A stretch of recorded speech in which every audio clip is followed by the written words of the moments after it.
Fans of the Fever are going crazy after Linn Dunn threw Stephanie White under the bus yesterday. Now that the front office drama in Indiana has reached a whole new level with Messi, and this could change everything for Caitlin Clark's future, this situation is much bigger than you may have thought. What do you think about front office drama affecting how coaches use their star players? Well, here we are again, folks, and your boys need to put an end to this complete circus that is going on in Indianapolis right now. Now, let's be honest about what's been going on with this Fever team.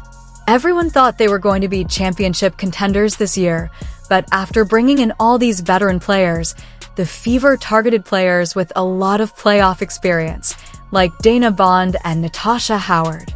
Sydney Colson and Sophie Cunningham seem like a fantastic match on paper, but since 2003, this team has been less reliable than a dial-up internet connection. So I had a film breakdown prepared today, but I'm actually going to go a different direction. This is a rant because we have to talk about the state of this Indiana Fever team, and I'm here to bring the reality to all you Fever fans. This team is not a championship team. They're not a championship team. They're nowhere near close to a championship team because every team that is a championship team can play defense. This Indiana Fever team has no defense, and that's like the farthest of their problems. Their offense looked really bad today, and Caitlin Clark obviously didn't shoot the basketball well, but I'm not going to blame this loss on Caitlin Clark, even though obviously they would have won if she would have shot the ball well. My whole thing is you were up when Caitlin Clark wasn't shooting the ball well. You had a double-digit lead in that first half while Caitlin Clark was clanking every single three. She was 2 for 9 from the field, and you were still confidently beating this Aces team. The reason you lost was not because Caitlin Clark didn't score the basketball. The reason you lost is because you stopped doing what was working, what worked for the Indiana Fever. The true problem here isn't just wins and losses.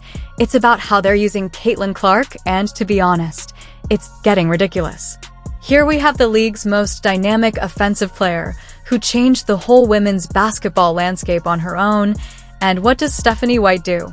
She takes the ball out of her hands and runs this monotonous motion offense that makes watching paint dry seem exciting. What we have to do as a staff to get her better looks, like higher quality looks. Every game plan is going to be to make her score inside the three-point line, right? And the different ways that they're going to do that. Physicality, coverage, showing bodies, all the different things. And, we have to do a better job of getting her higher quality looks. I'm not worried about Caitlin's shot. Allow me to clarify this motion offense foolishness for you all. In essence, it's a system in which players stand around passing the ball back and forth in the hopes that someone will become available. When they are at a loss for ideas, your nephew's middle school team resorts to this type of offense. The issue is that having a teammate like Caitlin Clark commit a moving violation is like to purchasing a Ferrari and just using it in the church parking lot. I'm a real big fan of what she's already been able to accomplish in the spotlight, tremendous spotlight. And I also think that she's going to adjust to the pros better than people think she is. Everybody wondered if Aaliyah Boston would, and look what she did. Aaliyah had good strength when she came in. She came from an outstanding program. She was smart. She was great work ethic, and Clark has all of that too. When you watch Clark, you think, how does she hit those threes from the logo? How does she make those great passes? She's physically strong. She's got great strength in her legs, in her core, and in her hands. And so I'm expecting her to have an impact on the WNBA. Remember how Clark ran a read and react offense at Iowa? She was the main decision maker and the driving force behind their most recent victory over the Liberty. Between her assists and scoring, she contributed to 54 of the Fever's points. This is what happens when you let a woman do what she does best rather than trying to fit her into a predetermined system, but this is where things get really spicy. The timing of this post is what makes it so obvious that Linn Dunn, who allegedly moved to a senior advisor role, which sounds like corporate speak for we're pushing you aside but don't want you to quit, had enough. She posted on social media about how you can't expect players to execute things you don't drill in practice. On the surface, that seems like standard coaching wisdom, but when you read between the lines, it's pretty clear that she's criticizing Stephanie White's management of this team.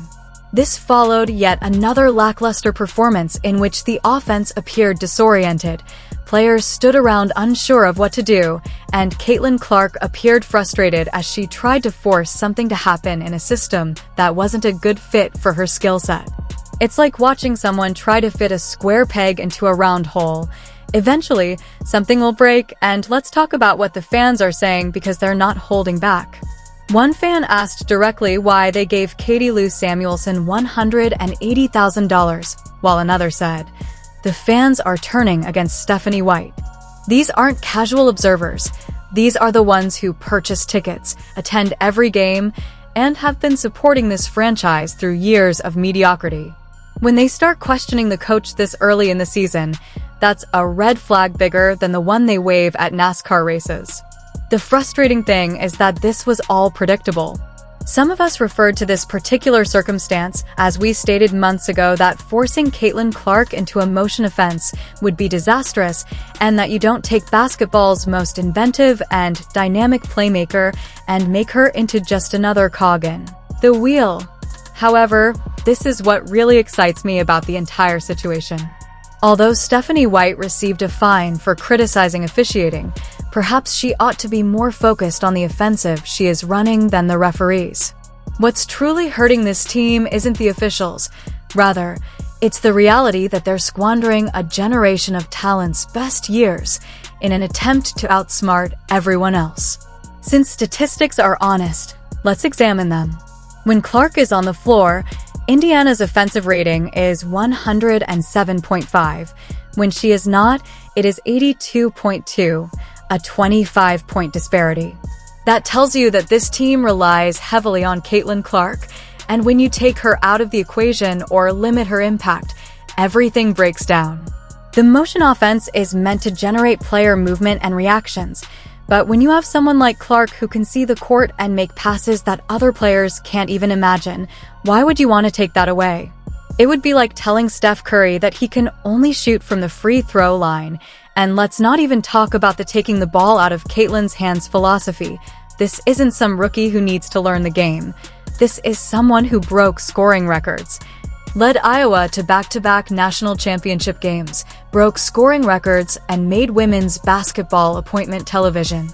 You don't fix what isn't broken, but apparently nobody told Stephanie White that the real kicker in all this is that Linn Dunn knows what championship basketball looks like. She was part of the coaching staff when the Fever won it all in 2012. She understands what it takes to build a winning culture, and when someone with that kind of experience starts questioning what's happening, you better pay attention. What makes this even more frustrating is that we're seeing other teams figure out how to use their star players properly. Look at what Las Vegas did with AIA Wilson, or what New York does with Sabrina. They build their systems around their best players, not the other way around. They understand that when you have elite talent, you maximize that talent. You don't minimize it. The Fever had all these grand plans coming into the season. Clark told media members before Indiana's opener that her expectation was for them to try to win a championship.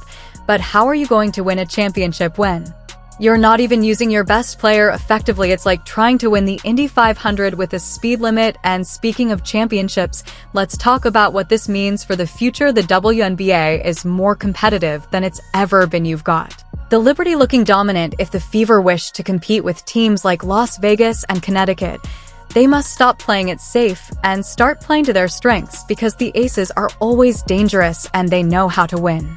When you have a player like that, you don't make them fit your system. Instead, you build your system around them. What's really troubling is the timing of all this drama. The motion offense may work for some teams, but this isn't some team. It's a team built around a once-in-a-generation talent who can change the game with a single pass or shot. Stephanie White stepped away from the team recently to attend to personal matters. Now, personal matters are personal matters, and I'm not going to speculate about someone's private life. But when your coach is dealing with personal issues while your front office is publicly questioning your strategies, that's not exactly a recipe for success. The fans deserve better than this. They've been through years of rebuilding, years of disappointment, years of watching this franchise struggle to find its Identity, finally they get a player who can change everything, who can make them relevant again, and instead of embracing that, the organization seems determined to overthink it. This isn't just about basketball strategy, it's about organizational philosophy. Do you trust your best player to make plays, or do you try to control everything from the sideline? Do you adapt your system to your talent, or do you force your talent to adapt to your system? These are fundamental questions that every successful organization has to answer correctly. The worst part is that we're watching this play out in real time, and it feels like watching a slow-motion car crash. You can see the problems, you can see the solutions, but for some reason the people in charge seem determined to make this harder than it needs to be. Linn Dunn's post may appear insignificant. Let's move on to the really juicy part of this whole mess. A few words on social media, but they represent something much bigger. A split in the organization, a lack of unity in the vision, and a fundamental disagreement about how to use the most important player in franchise history. Remember the Connecticut Sun connection? Stephanie White recently left the Sun as coach, where she oversaw the motion offense that everyone is complaining about. The Sun had success with it, of course, but they had different players. They didn't have Caitlin Clark, who could plan an offense and improve everyone around her. However, White comes to Indiana and tries to apply the same system she used in Connecticut, utterly ignoring the fact that she now has the league's most dynamic point guard. It's like a chef who only knows how to prepare spaghetti, wasting expensive ingredients by treating them like ordinary. Though basketball isn't a democracy, the motion offense philosophy is all about equality, ensuring that everyone touches the ball and providing opportunities for role players. Look at how Clark played at Iowa under Lisa Bluer. The read and react system was ideal for her because it let her use her basketball IQ. It's a meritocracy when you have someone who is obviously the best player on the court, someone who can create shots for herself and others that no one else can create. You feed that player the ball and move out of the way.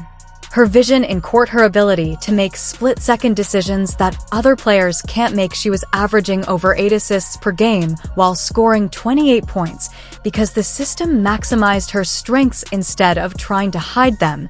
But now in this motion offense, Clark is basically being asked to be a role player in her own team's offense. She's supposed to move the ball, set screens, and wait for the system to create her opportunities instead of creating opportunities for herself and others. It's backwards, it's counterproductive, and it's exactly why Linn Dunn felt the need to speak up. And let's talk about the impact this is having on Clark's second-year development. This is supposed to be the year where she takes that next step, where she goes from Rookie of the Year to MVP candidate. Instead, she's stuck trying to learn a system that doesn't fit her skill set, while dealing with the frustration of not being able to play the way she knows she can play. The numbers don't lie about what happens when Clark is allowed to run the offense. When she's on the court and has the ball in her hands, the Fever's offensive efficiency jumps dramatically. When she's off the court or relegated to being a spot-up shooter in this motion offense, the team struggles to score consistently. What makes this even more infuriating is that we've seen glimpses of what this team can be when they let Clark cook. In that win against the Liberty, when White finally let Clark take over in the fourth quarter, she went off for 32 points and completely changed the game. That's what happens when you stop trying to fit a square peg into a round hole and just let elite talent be elite. The situation involving Dana Bonner adds even more complexity to this mess. While her absence from the team for personal reasons is completely understandable and deserves respect, it also shows how reliant this motion offense is on having certain players in particular roles.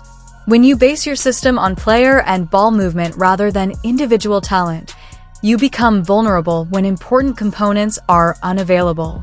In contrast, a system based on Clark's strengths is more resilient. Remember the Connecticut Sun connection? Stephanie White recently left the Sun as coach, where she oversaw the motion offense that everyone is complaining about. The Sun had success with it, of course, but they had different players. They didn't have Caitlin Clark, who could plan an offense and improve everyone around her. However, White comes to Indiana and tries to apply the same system she used in Connecticut, utterly ignoring the fact that she now has the league's most dynamic point guard. It's like a chef who only knows how to prepare spaghetti, wasting expensive ingredients by treating them like ordinary. Though basketball isn't a democracy, the motion offense philosophy is all about equality, ensuring that everyone touches the ball and providing opportunities for role players. Look at how Clark played at Iowa under Lisa Bluer. The read and react system was ideal for her because it let her use her basketball IQ. It's a meritocracy when you have someone who is obviously the best player on the court, someone who can create shots for herself and others that no one else can create. You feed that player the ball and move out of the way. Her vision in court, her ability to make split-second decisions that other players can't make. She was averaging over 8 assists per game while scoring 28 points because the system maximized her strengths instead of trying to hide them. But now in this motion offense, Clark is basically being asked to be a role player in her own team's offense. She's supposed to move the ball, set screens, and wait for the system to create her opportunities instead of creating opportunities for herself and others.